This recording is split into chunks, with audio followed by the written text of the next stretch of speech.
Jérôme, je sais que vous êtes en plein dedans, en l'occurrence, parce que vous avez une fille qui est brillante, mais qui est en train, justement, là, peut-être au moment même où on se parle, de commencer à plancher.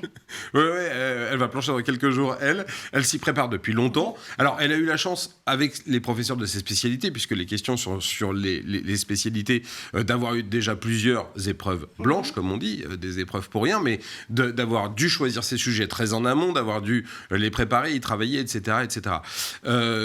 Mais vous avez raison, les professeurs ne sont pas forcément adaptés à ça et sont, on va le dire, de temps en temps un peu paumés face à l'oral, parce que, encore une fois, l'oral, c'est le parent pauvre de l'éducation nationale. Jusqu'à présent, en France, le maître mot et le juge de paix, c'est l'écrit, savoir écrire, savoir argumenter, savoir faire de jolies phrases, etc., etc. L'oral et la conviction à l'oral n'étaient absolument pas prises en compte. On faisait des exposés, mais on n'était plus jugé sur le fond que sur la forme.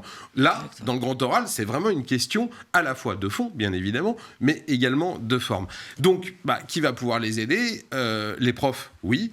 Les parents, quand ils peuvent, quand ils ont le temps et quand ils en ont les capacités et les compétences et l'envie. Aussi. Parce que, et aussi la possibilité relationnelle. Et puis après, d'autres gens, il y a des gens dans l'entourage, il y a des coachs, il y a toutes sortes de gens qui peuvent aider. Mais c'est une épreuve qu'il faut prendre au sérieux parce que dans la vie future des étudiants, c'est le genre d'épreuve qu'ils vont devoir répéter, et notamment aujourd'hui, les oraux dans les grandes écoles, les oraux pour rentrer dans des masters, et même plus tard dans la vie professionnelle, c'est absolument essentiel.